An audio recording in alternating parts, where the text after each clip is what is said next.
पैकार एक ऐसा नाम है जो ट्रक और भारी वाहन उद्योग में अपनी मजबूती के लिए जाना जाता है। इसकी स्थापना 1905 में हुई थी और तब से यह लगातार विकास की राह पर है। पैकार मुख्य रूप से डेमन, पीटरबिल्ट और केंटवर्थ जैसे ब्रांडों के लिए जानी जाती है।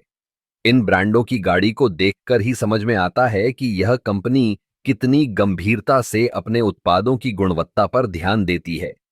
पैकार का मुख्यालय वॉशिंगटन में है, लेकिन इसकी उत्पादन सुविधाएं अमेरिका के अलावा यूरोप और दक्षिण अमेरिका में भी फैली हुई हैं। यह वैश्विक स्तर पर अपने ग्राहकों को उच्च गुणवत्ता वाले ट्रक और सेवाएं प्रदान करती है।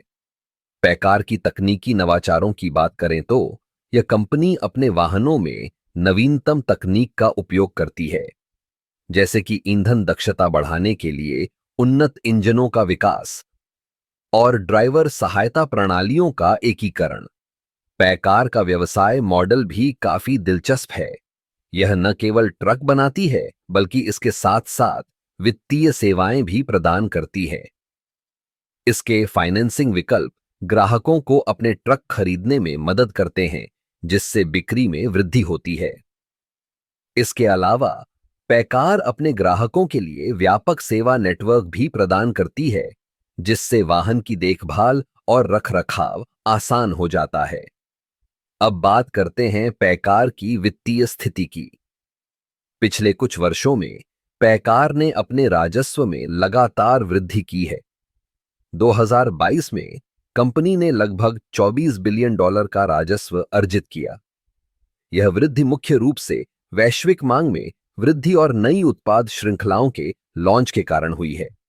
पैकार ने अपने निवेशकों को भी अच्छा लाभ दिया है, जिससे इसकी बाजार में स्थिरता बनी हुई है। इसके अलावा पैकार का ध्यान पर्यावरणीय स्थिरता पर भी है। यह कंपनी इलेक्ट्रिक और हाइड्रोजन ईंधन वाले ट्रकों पर काम कर रही है, जो भविष्य में परिवहन उद्योग के लिए एक महत्वपूर्ण कदम होगा। यह न केवल कंपनी की छवि को बेहतर बनाता है, बल्कि यह पर्यावरण की सुरक्षा में भी योगदान देता है। पैकार की प्रतिस्पर्धा भी काफी मजबूत है। अन्य कंपनियों जैसे कि वोल्वो, मर्सिडीज बेंज और फोर्ड के साथ प्रतिस्पर्धा में रहना आसान नहीं है, लेकिन पैकार ने अपने उत्पादों की गुणवत्ता और ग्राहक सेवा के माध्यम से एक मजबूत स्थिति बनाई है। इस प्रकार पैकार न केवल एक ट्रक निर्माता है, बल्कि यह एक ऐसी कंपनी है जो नवाचार, स्थिरता और ग्राहक संतोष को प्राथमिकता देती है। इसके भविष्य के लिए संभावनाएं उज्जवल हैं और यह देखना दिलचस्प होगा कि यह आगे कैसे बढ़ती है।